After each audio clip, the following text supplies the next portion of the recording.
So TLDR of this episode, it was a long couple of months. I'm proud of how my mindset is right now. I let myself cry, I let myself be angry, and now I'm getting myself right. There have been so many funny little moments and stories that have come out of these 2 months that will fill a whole chapter in a book one day, I'm sure. I'm just really glad to be home. I'm glad to be done with these tests. I'm glad that I can get on the right concoction of meds so that I can just move forward. Hello and welcome back to another week of Calling in Sick. I'm your host, Alex Wildeson, and if you cannot tell, I am so tired. Holy cow. I had my first day of IVIG today. It wasn't the longest one. There's some lore behind this. I got 1/6 of my dose today. I'll fill you in on the drama that has been that, because nothing in the last 2 months has been easy or straightforward to get done. And if you're new here, you probably don't know, but on October 1 of this year, I started tapering off medications, holding medications, so I could do some testing for this clinical study I'm in with UPenn. And that has been ongoing for 2 months instead of just 2 weeks. So I've been off meds. I've been in a terrible flare-up. So much pain, so much brain fog. I don't know how I'm functioning. I think I'm just like doing it for the plot, maybe, or in such a delulu state that I'm just like continuing to go. So if you can't tell already, this is an Alex Hangout episode. I'm filling you in on the last 2 months of my life, how I'm doing. You'll get to learn a little bit about some of these scans and diagnostics I had to do for a clinical study, which hopefully you'll also find interesting. And other than that, this is going to be short, sweet, and easy. But before we dive into all of this crazy lore that's been the last 2 months, quick housekeeping. If you guys can please continue to comment on the episodes, rate the podcast on all the different platforms, subscribe where you can, that would be so amazing.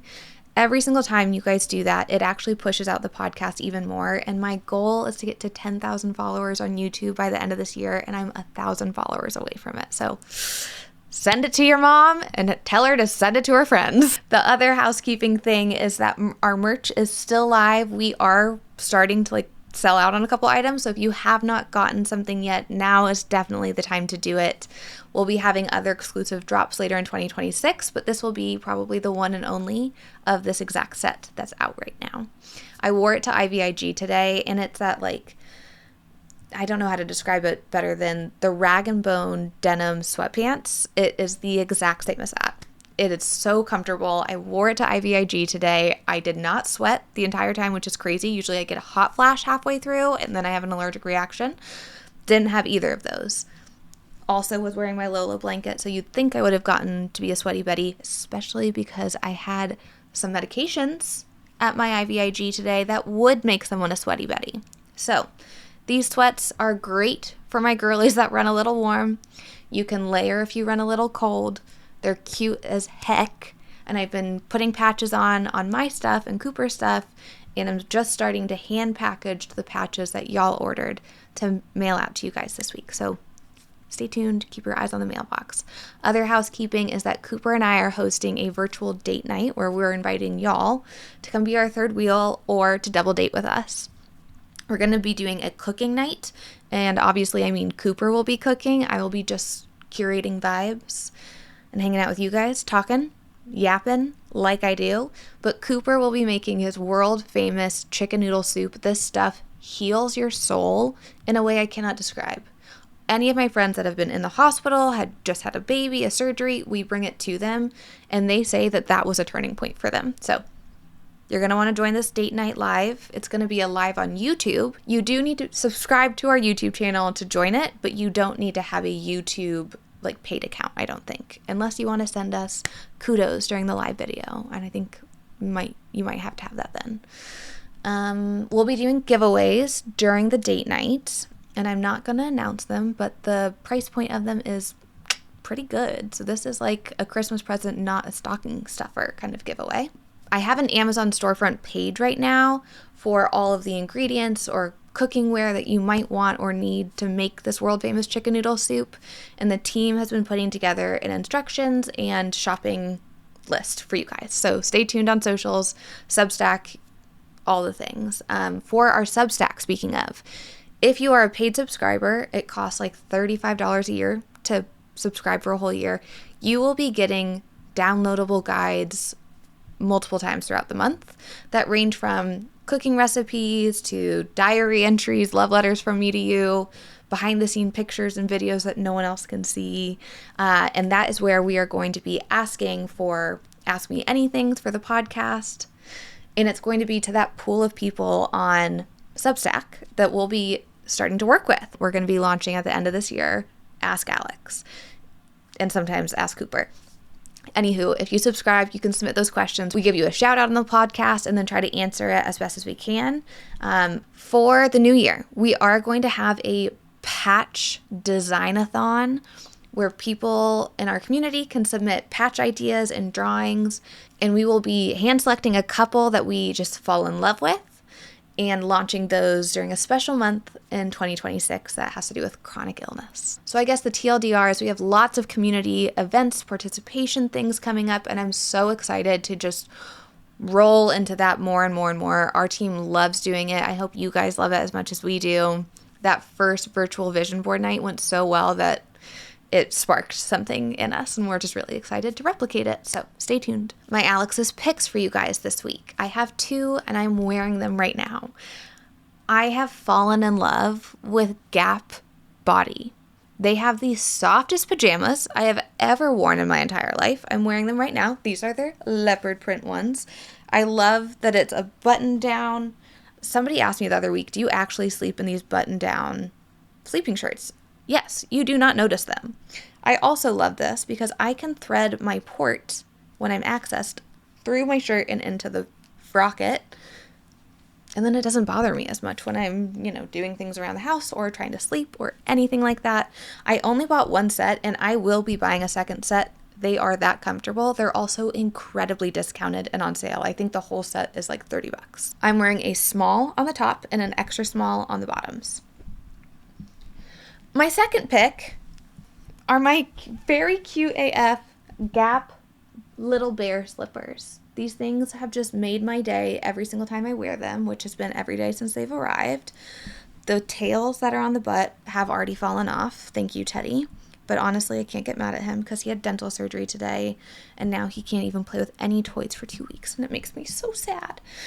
But these are epic. I actually wore these to my infusion today for my first day of IVIG. Got so many compliments on them, obviously. So those might be my new infusion shoes. I think I got a small.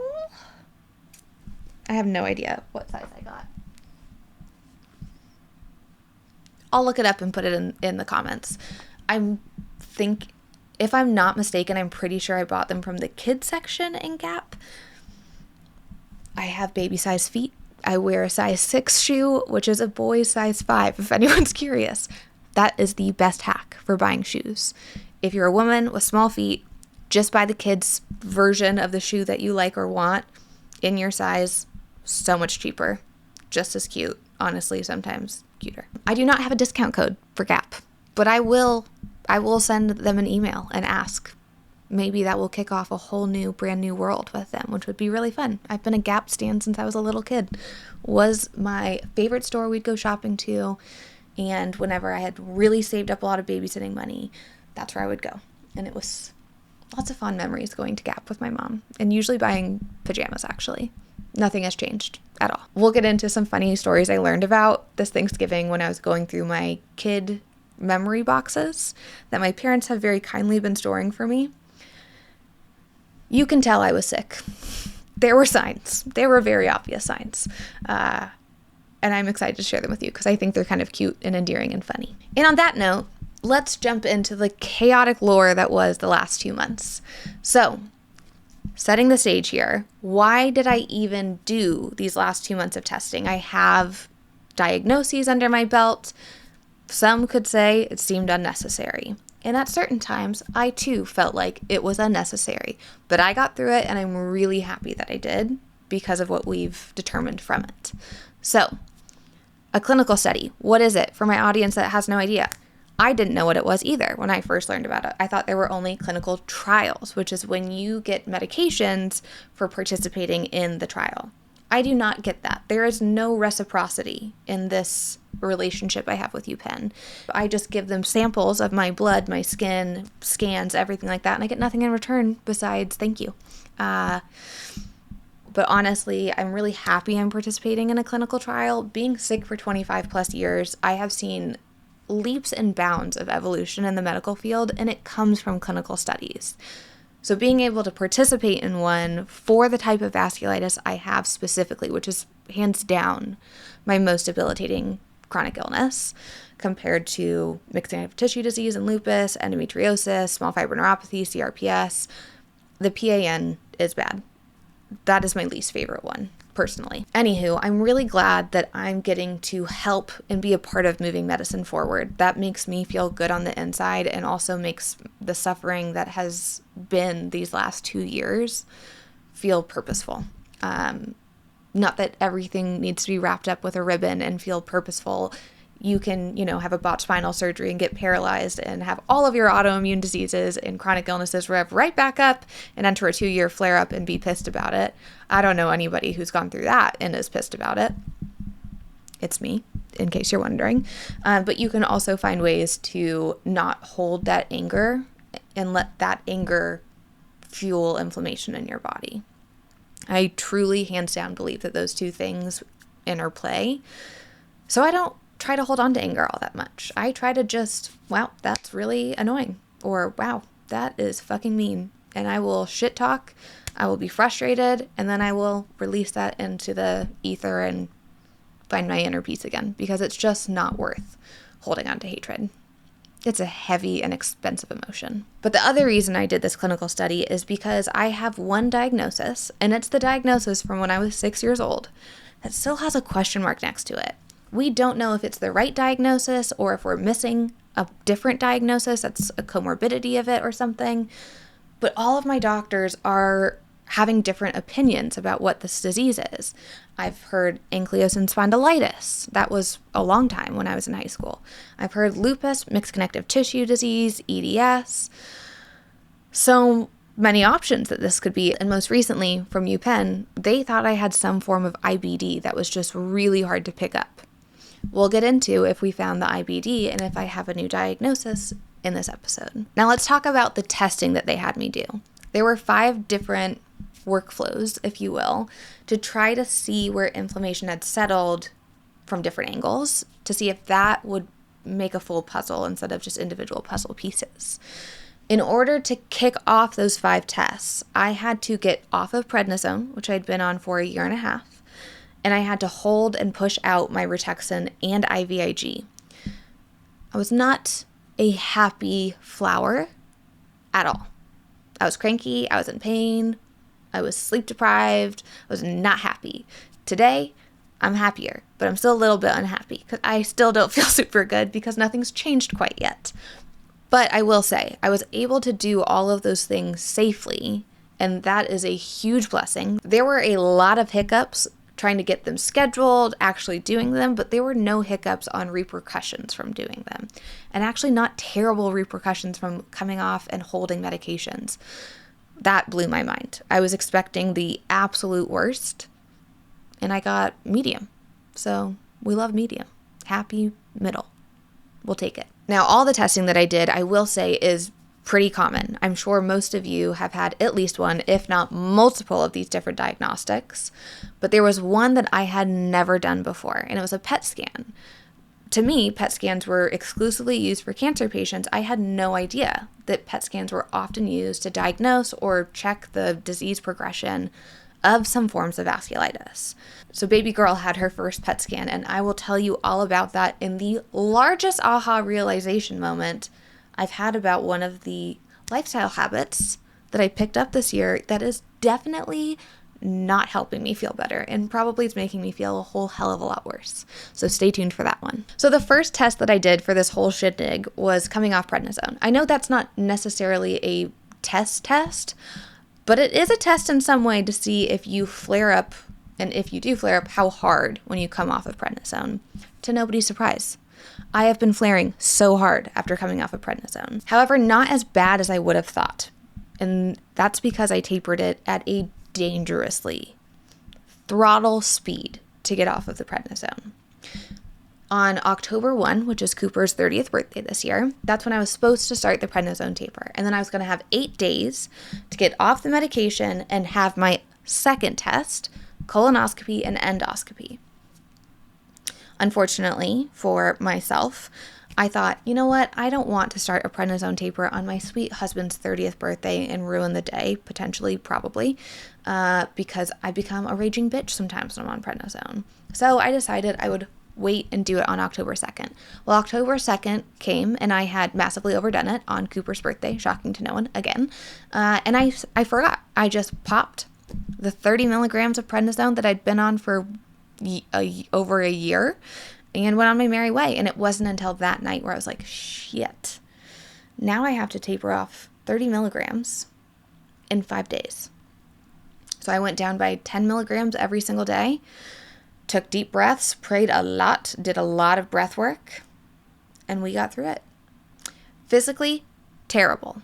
Mentally, not super bad, which is strange with my history with prednisone. Usually I get incredibly depressed, very high panic attack likelihood. This time, the way I did this prednisone taper should not be done at home.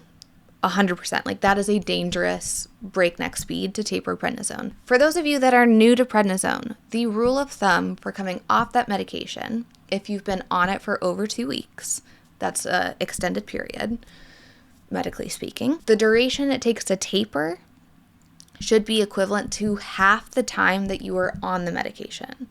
So example, I was on the medication for a year and a half. It should have taken me, what is that? 75%. Oh, God, math is going to be so bad right now. I have IVIG brain to the 10th degree. Half a year? We'll just say I'd been on it for a year. Okay, I can't do the mental math right now. So if you're on prednisone for a year, it should take you half a year to get off of prednisone. Now, some backstory here. I did start tapering off of 40 milligrams in June of this year. And I got all the way down, I think, to 10 milligrams. Yes, maybe even 5 around August. And then I flared, ended up in the emergency room, had to go back onto pred. They wanted me to go up to 60. And I was like, we have these tests coming up. I am not fucking doing that. So I just went up to 30 milligrams and I stayed there for, I think, 3 or 4 weeks. And then went off of 30 within 5 days.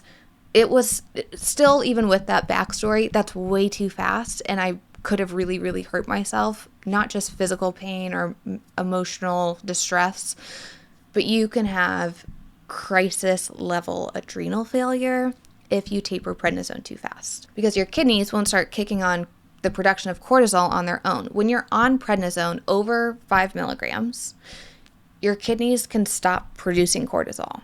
Our kidneys naturally produce around 5 milligrams of cortisol every single day. So when you think of it like that, once you get to 5 milligrams, and that's why a lot of people complain that when you're tapering off of like 60 to 50 to 40 to 30 to 20, it's not as hard as going down from 20 to 0. I think the hardest is 10 to 0. I go so slow and by 0.25 every other week. Or every other day. My favorite way to taper prednisone, not that anyone's asking, is to do 10, 5, 10, 5, 10, 5. And then I'd go to 5 and hold that for a week. And then 5, 2.5, 5, 2.5, 5, 2.5, and then hold the 2.5 for a week. And then do 2.5, 1. You get the gist of what I'm trying to say. This whole prednisone, this year's experience with prednisone was so intense that I ended up making 3 podcast episodes about prednisone. One is a prednisone survival guide that I made, I think, in June-ish. One is a caregiver's prednisone survival guide that I did with Cooper August, September. And the most recent one was forcing a flare, where I talked about coming off of steroids way too quickly.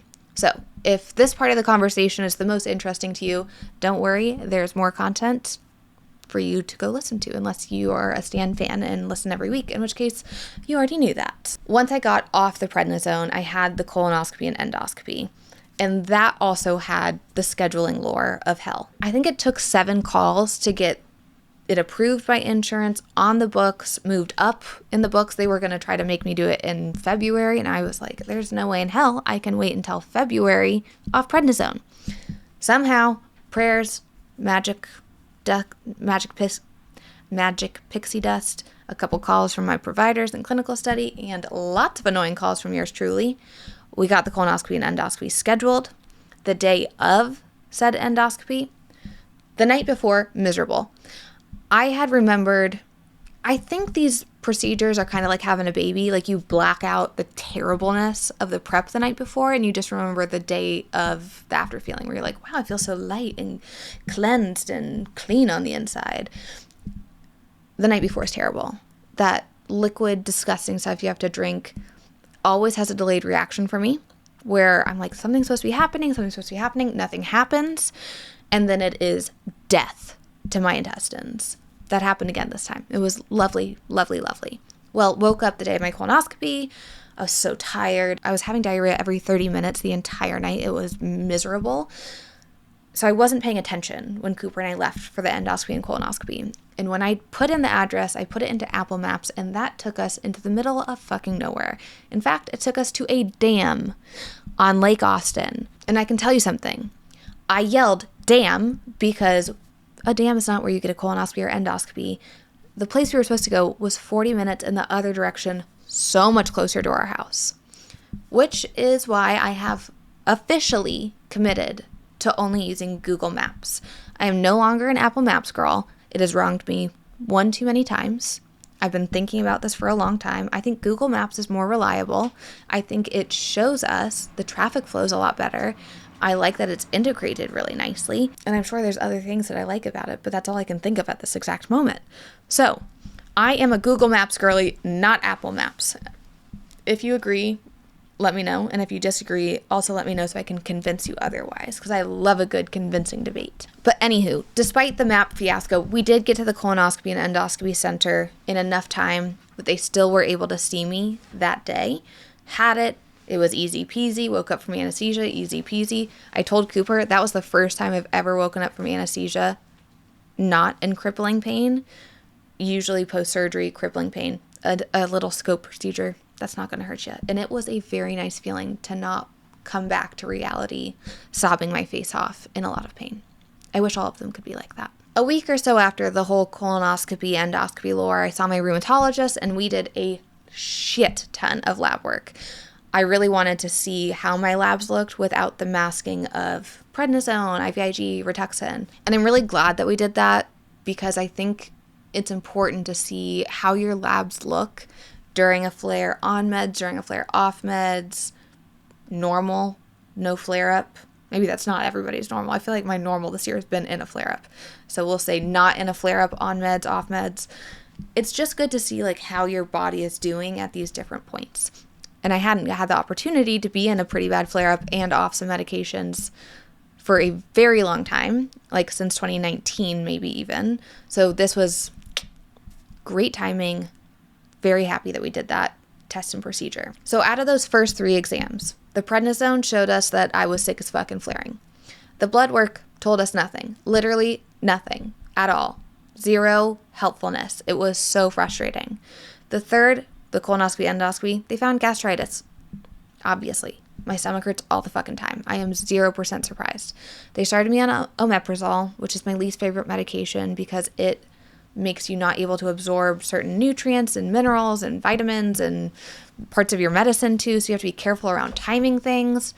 And I got myself in quite a pickle once because I'd been on omeprazole for years. Didn't know how much it had impacted my gut biome and my ability to absorb those key minerals and elements and whatnot. And I had a very severe mineral deficiency that was making me feel very bad. So use omeprazole with caution. I'm only going to use it until this gastritis gets a little bit better and then sayonara. And then there was a few weeks where no tests were done because insurance wanted to be the biggest asshole ever and just say no and delay, and there were paperwork issues, everything that could have gone wrong with insurance and scheduling the next exams went wrong, and it was really hard to just keep a calm head and heart and not scream all the time. But I did get a scream out when Cooper and I went up to Dallas because he got me on a jet ski and I was holding on to him, and anytime he'd do a little crazy move like turning left, primal scream came out of my body. And now I'm under the impression that I need to do more activities like that because the release that I had from this guttural, terrified scream that exited my body time and time again on this jet ski, I felt so good afterwards. But that has nothing to do with the pill cam. But I did the pill cam around the time of this Dallas jet skiing trip that we did. The pill cam. I had never heard of it before. It's most often used with patients with IBD and IBS. Duh. What a pill cam is it's this tiny little pill that has a camera on the inside of it. You do a light colonoscopy prep the night before so that it's just like, I'm not going to describe it. I almost did, and I'm really sorry that I almost did. So you swallow this pill, and it takes pictures of your whole upper intestine tract, and then you wear this kind of like body sling sash. I don't know what to call it, almost like a fanny pack, but it is really large and quite loud in how it looks. And in that fanny pack pouch sling thing is a little recording device that the pill cam submits the videos to, I guess, via Bluetooth. Unsure. Somehow it does that, because we had no Wi-Fi and no Bluetooth, for sure. We were in the sticks. Somehow it still worked. They had 14 hours of video to look through of this pill traveling through my intestines. I'm really glad that there's somebody in this world that loves doing that and that's their job. I would not be a happy camper doing that. That doesn't sound like the most fun, looking at people's intestines and watching their pill and the poop go through. That one's not for me.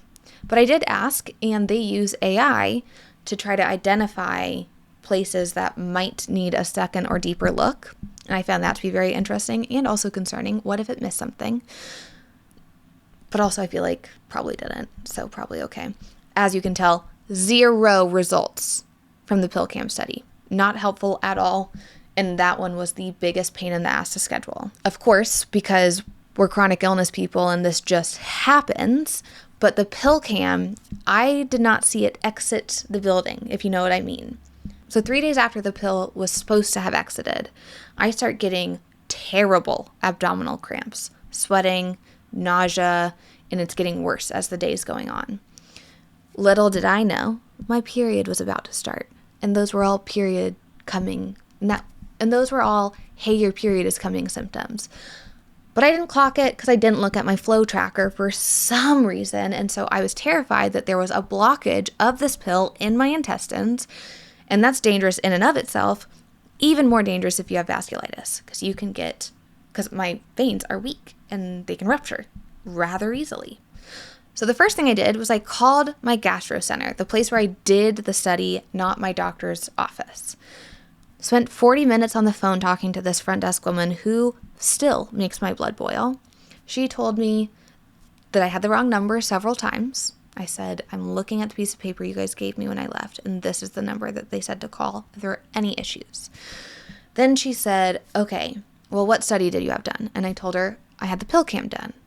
Her response was, well, you shouldn't be worried about that. Those dissolve in your stomach. That one caught me off guard completely because no, they don't. That's like plastic with metal in it, and I don't think my stomach acid is that acidic. That would be crazy. So I said, I think we might be talking about different studies. But because Mama raised me well, I know that you catch more bugs and bees and wasps with honey than with sandpaper. So I took a deep breath and gritted my teeth and said, I think we're talking about different studies, and I really just need to be connected to a doctor because this could be a very serious complication with my complex health history. She said she could not connect me to the doctor, but I could leave a message with her and she'd give it to my doctor. I was like, okay, great. That's going to go nowhere and I'm going to get fucked. So I just hung up the phone and I called the on-call doctor about 30 minutes later. And the on-call doctor was my doctor. And my doctor said, what the actual fuck? She was so pissed about the front desk woman. So that woman definitely had a talking to. Do not give medical advice if you are not a medical provider. That is both illegal and just unsafe. Morally wrong. Anywho, my provider told me, go get an x-ray. Let's check it out. Now we're at urgent care. This is the second time I had been to urgent care that week because when we were in Dallas, your girl, clumsy as heck, kicked a stone fireplace and broke my toe. When I went back to the exact same doctor, same nurse, same urgent care, I could tell they thought I was a little bit of a worrywart. However, he had also seen me in years past and knows that I have very weird complex medical conditions, so he did not write me off. He didn't roll his eyes, nothing. TLDR, there was no pill in my intestines, so I had, in fact, gotten it out of my body at some point and just didn't notice, which is shocking. I'm pretty detail-oriented, and I think I would have noticed that, but I won't argue with the x-ray. It probably knows better than me misremembering and not knowing. And the pill cam showed us absolutely nothing, so all of those little hiccups, traumas, worries were for naught. The next procedure that I had was MRAs. And if you don't know what an MRA is, it's identical to an MRI, but it's an angiogram. So they use contrast, and then you can see a little bit smaller blood vessels with the inflammation going on in there. I had it of 4 different parts of my body, 2 legs, abdomen, chest, and cervical spine.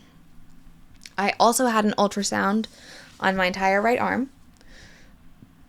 Unfortunately, the type of vasculitis I have is small and medium-sized blood vessels, and those small inflamed blood vessels do not show up unless you do a biopsy and look underneath a microscope. So unfortunately, those tests all also were for naught. At this point, I'm starting to realize I am putting a lot of shit in my body. All of the Miralax, all of the colonoscopy preps, the pill cam could not, that's a device you're swallowing. That cannot be great for your intestinal tract. And now contrast dye, which I don't know what that's even made of. It cannot be good for you. I'm starting to realize this really better be worth it. Because if we find out nothing and I've had to do all of this stuff, probably going to be a little bit frustrated. But I did them anyway, and I also got through without having any issues about the contrast dye. I had one allergic reaction to contrast dye in 2019 during a very long hospitalization. Candidly, I think those hives could have been from just being really upset or MCAS or something like that. I don't have MCAS, but I think I might. I'm not sure. I'm seeing an allergist pretty soon. I had one allergic reaction to contrast dye, and that has remained on my file ever since. I have had so many contrast dyes since then. Not a single reaction. Scheduling those MRIs, MRAs, I talked to a tech. They were really fighting me of hey, we're going to have to give you steroids before this to try to avoid the reaction. And I said, I don't have a reaction. That is fake news on my medical chart. And 2, I cannot have prednisone. No steroids. I'm doing these tests without those so that we can see what's actually going on in my body. So that would make this test actually unnecessary to even do if that's what you're going to give me. This tech did not want to hear that, and he argued with me quite a bit. I guess this didn't go smoothly. This did not go without a hitch. This was actually very obnoxious. I asked to talk to his manager or doctor, and finally my doctor called, explained the situation, and they dropped it. When I got to ARA Diagnostics and had to interact with this man, he gave me shit about the prednisone. That was annoying as fuck. It's you don't know why I'm doing these tests. You don't know why I'm having to hold medications. If I'm saying no, I can't because of a clinical study that I'm in, respect it and drop it. You're not my doctor. It was crazy. I hate when people in medicine that are not my providers or have the background and the diseases I have try to tell me what I should or shouldn't do. Some of the diseases I have are very niche and relatively extremely rare. So when I have a tech that's giving me my MRI dye, trying to inject himself, pun intended, again, I'm on fire tonight with those, and he's giving me shit about not wanting prednisone, I wanted to just swift throat punch. I didn't. I just kept my mouth closed. I was talking to one of my friends about this last night. Lots of judgments that I keep in the inside of my brain. They never exit my mouth because I hate conflict and I am a recovering people pleaser. So I let him do that, and then I just got up and left what I thought I left my frustration at the door there, but clearly I did not. I am still a little bit snarky about it. After the MRIs and MRIs, I had Rituxan, and this is the very first time in my entire life that I have had an infusion medication without a reaction. No pausing, no stopping, nothing.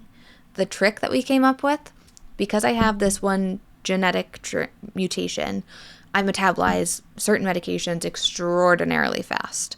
Like, I've woken up from anesthesia and surgeries more than once in my life, neither on purpose. The gene that I have does metabolize Benadryl really fast. So, one of the very wise nurses at my infusion clinic, Paragon, shout out, love that place, love my nurses, she realized if we did a second IV Benadryl push halfway through my infusion, we could potentially get through the entire infusion without any reactions because we'd be proactive about it. We did it.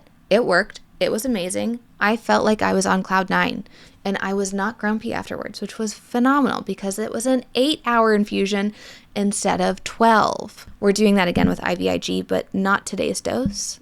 Yes, you heard that right. I had IVIG today. I had a 6 of a dose today. There was a recall on the IVIG brand that I take. I think it's called Bivigam. They had to throw out a bunch of the vials, so they only had a 6 of a dose available for me to take today. So the next 2 days, I'm going to be having a lot higher doses, which will not be fun. But with our new trick in our back pocket, not even in our back pocket, in our frocket, that we'll be whipping out tomorrow and the next day, hopefully it will be smooth and painless. As you can probably tell right now, I'm starting to get even more fucking tired, and I'm having a hard time holding my eyeballs open. So we're going to try to wrap this kind of soon. To PET scan, the funniest part of the PET scan was that it was in a medical trailer with I don't know what those things are called, not a conveyor belt, a lift, electronic lift. It was very gadgety. It was very fun. The PPE that they were wearing to give me the nuclear medicine, highly concerning. Also, before a PET scan, for 24 hours, you have to hold sugar, carbs, alcohol, and caffeine. It was a wake-up call for me. I have a sugar problem, for sure, hands down. I was able to not have coffee and be okay. I was not able to not have some sweet treats throughout the day. I was cranky. I had a headache. I had a tummy ache. And I fear that Cooper is the culprit. He's always had a sweet tooth.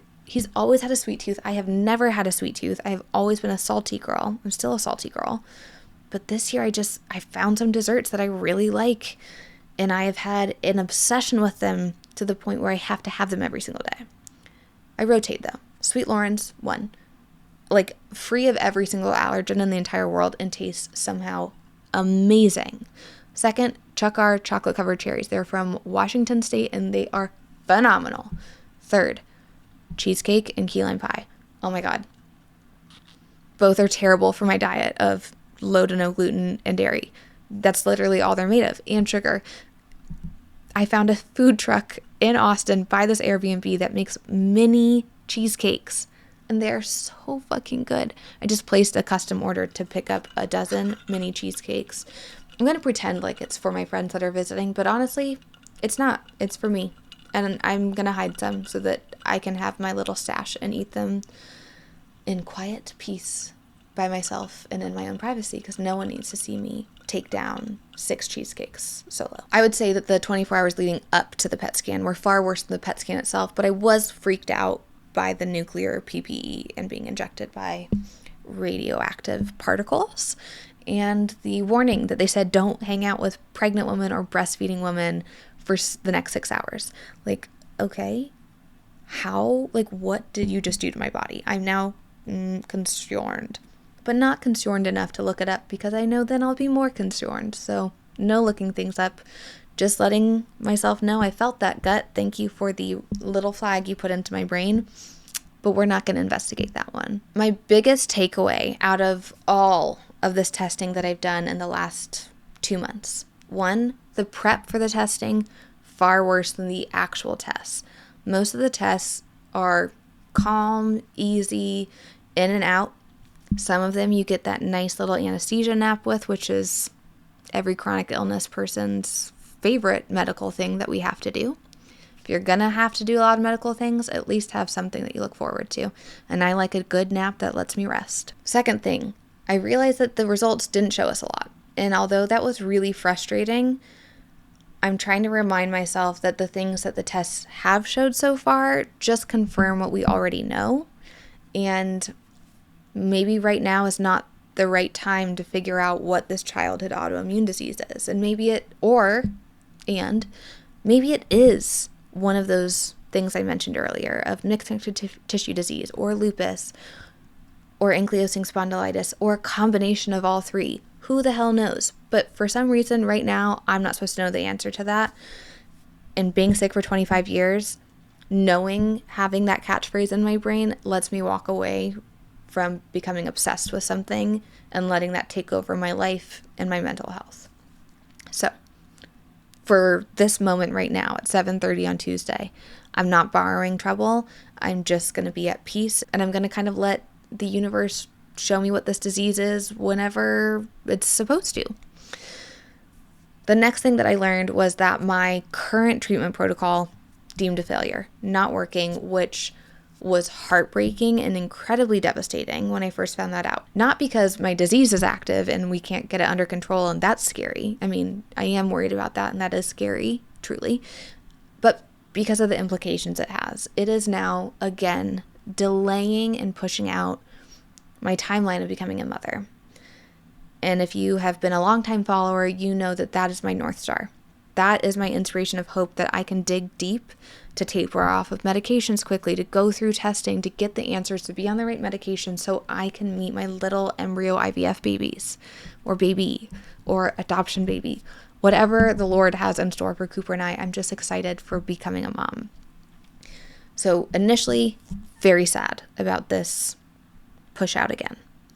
However, over Thanksgiving, one of my best friends and my sister-in-law all said that they were thinking potentially of having kids, not now, but in 2 years, which would probably be our timeline. And knowing that I could have an opportunity to be pregnant at the same time as these two people that are some of my favorite human beings on planet Earth makes my heart pretty excited. So although not everything needs a ribbon to package it up all nicely, like I said earlier, sometimes finding a reason why shitty things have happened, understanding that there could be a greater purpose for that different timeline or answer or lack of answer, can just give you that sense of relief and renewed hope. So I'm trying to sit in that box. So what's next? I am supposed to start oral prednisone today. I'm supposed to start 60 milligrams.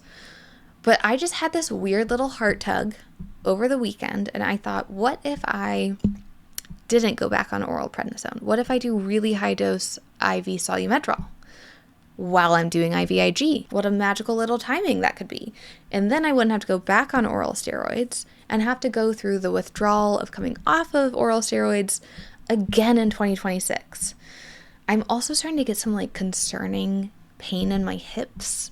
I already have osteopenia, or at least last time we checked, which was now 3 years ago, I had osteopenia, and I probably need to check to see if I have osteoporosis. Osteoporosis is like brittle bones, and you can get it through your genetics, like hereditary. You can get it from a lack of calcium. You can get it from medications like prednisone that rob your body of calcium. And you can sometimes get it from breastfeeding, which I just learned that today, and that is wild. I had no idea you could develop osteoporosis from breastfeeding. Anywho, it's not something that you want to get because you can break your bones really easily, and the older you get, you might need to get joint replacements. And I know far too many chronic illness girlies that are younger than 40 years old and have had at least one, if not both hips replaced. So I'm taking some pause, and I'm hoping that the IV solumedrol does enough of a trick to help get me to a better foundational point, and then we can add on whatever next medication we're going to add on, be that methotrexate or Remicade or some other IL-18 blocker. I'm also, fingers crossed, trying so hard to get into a CAR T trial. Hopefully that could help, and that would maybe put me in remission. I don't know if you guys have read about the results that they're seeing so far, but the vast majority, I'm talking like 3 out of 4 that did CAR T and have lupus, totally fine, in remission, no flare-up, no symptoms. Crazy. One of them had to go on maintenance medication. I'm willing to take those odds. That sounds phenomenal. I do believe that there's some impact to fertility, but if it's just like the egg quality and not your ability to carry, then that's a moot point for me. I already did IVF, so I should do an episode on IVF. I think it's really, really important to do with a chronic illness if motherhood is in your heart or parenthood is in your heart. And I will get a specialist on to talk about it and how chronic illness makes it a bit more complex and a little bit harder to navigate, but it doesn't mean you shouldn't navigate it, because hard things often lead to good things. Or, worst case scenario, I go back on Cytoxan, which did work for me last time and got me into remission. It just was miserable to go through. 8 months of hard chemotherapy. I lost my hair. I gained 75 pounds because I was on steroids during the same time. Miserable, felt terrible, but the end result was really good. So who knows? But that one does have impact to ability to carry. So that's on like the last, try to avoid that at all costs. I feel okay about all of this right now, which is very weird. You would think going through 2 months of testing, having to like force yourself into a flare-up, withhold medications from yourself, only to find out that the testing didn't give you that great of answers or direction, and that your medications are not working and you're going to have to restart this whole timeline and process again, you would think that I would be pissed. And maybe that'll come. The grief curve of grief is funny like that and very fickle. And sometimes you're just in denial for a while. So maybe I'm sitting in denial. I don't know. But I also think maybe I just have gone through this rigmarole enough times that I know right now is going to be emotionally hard, or it can be emotionally hard. But once we get an action plan in place, you start to feel more in control and better and like you have purpose again. And I really do think holding that hope of becoming a mom, that has given me a source of strength I did not know existed in my body, and has also kind of quelled those worries that I've had about, am I going to be capable to be a mom? I think if I can go through what I just went through and be smiling and grateful that I got to do those tests, and grateful that we now have a new action plan, or coming up with a new action plan, I think that'll serve well down the road. Handling hard stuff. I think that's actually the biggest glow up for every chronic illness person or warrior, whatever you want to call us. The glow up of being able to get through hard things with patience and grace, light years ahead of people in your age group. Life is going to throw tsunamis at all of us. Having the toolkit that we have because of these terrible things we've had to go through makes all of those future tsunamis way less in scale and magnitude, because especially in comparison to our friends who, when they have their first tsunamis at 50 or 60 years old, they have no toolkit, and it is scary and overwhelming and a lot. That's like really the only benefit I can think of chronic illness and this group of online bad bitches. So TLDR of this episode, it was a long couple of months. I'm proud of how my mindset is right now. I let myself cry, I let myself be angry, and now I'm getting myself right. There have been so many funny little moments and stories that have come out of these 2 months that will fill a whole chapter in a book one day, I'm sure. I'm just really glad to be home. I'm glad to be done with these tests. I'm glad that I can get on the right concoction of meds so that I can just move forward. And yes, I am a little excited for this IV Solu-Medrol because I can already feel the brain fog lifting a little bit. And I'm like, baby, we're back. And that feels good because I'm also at a point in my career where things are starting to really have momentum, and being at my best during those times, that is the biggest blessing ever. It's always a worry when you start your own career in business and entrepreneurship with chronic illness that you'll get hit so hard and taken down that you can't do it. And when there are moments presented like right now, like this opportunity with Elastique doing Soft 30 with them, and being able to be done with testing and being on some prednisone, I'm like, yeah, let's fucking do this thing. So also Soft 30, if you've not heard about it, please join. Elastique's amazing. I've been capturing a lot of content on TikTok and Instagram, so check out the reels and the stories and the highlight reel that's pinned to my profile so that you can join. It's never too late. We are doing Soft 30 to make the Christmas season not stressful and have a slow-miss instead of a stress-miss, and hopefully avoid a flare-up at the end of the year. Okay, I am so tired from this IVIG, so let's talk about my one brain cell pick of the week. My show is not a show, it is a documentary about aliens. I love conspiracy theories. Cooper and I, during the vid, watched a conspiracy theory documentary every single Sunday. We had this desire to I've always wanted to host a tinfoil hat party where people have to find a conspiracy theory that they think is interesting and then present on it. The ones that I do believe I should do an entire episode on if you guys want to know about those, and then I think some are absolutely ridiculous. But age of disclosure, if you like that kind of vibe or history or anything like that, it is about the government finally starting to disclose and acknowledge other life. And in this documentary, they aggregated the most amount of testimonies on and off the record, the most amount of clips from Congress hearings and whatnot, really diving into like where it started and how we've gotten to where we are today with not a ton of disclosure and a lot of mystery and fake smoke and misdirection. It is called The Age of Disclosure. Very well done. I've been nonstop telling everyone about it because I cannot wait to talk aliens with somebody in my life. No one else in my family wants to talk about aliens. So somebody please watch it so we can yap about aliens together.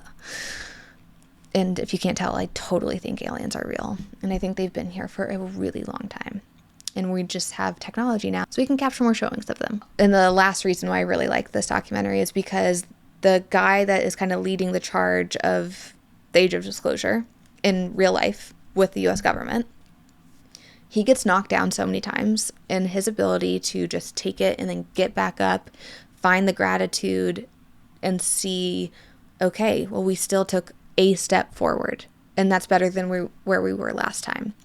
That attitude, that mental fortitude, that grit, I love that shit. And seeing somebody else in a totally different circumstance doing that is really admirable. So if you haven't watched it yet, it's on Amazon Prime. It's like an hour, maybe hour and a half.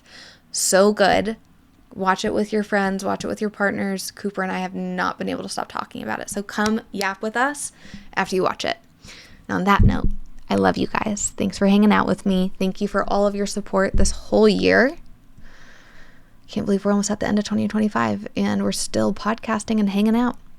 My heart's pretty happy. Thanks, guys. And I love you, and I'll see you next week. And that's a wrap. Thank you so much for joining me for another week of Calling in Sick.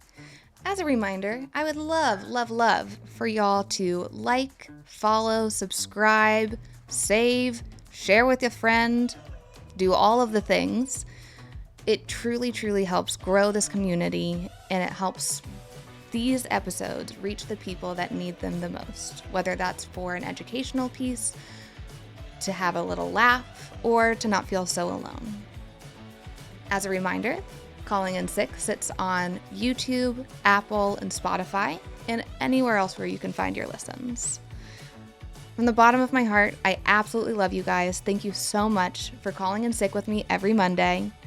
It's been an honor and a pleasure so far, and I can't wait to continue building this community with y'all. Love you.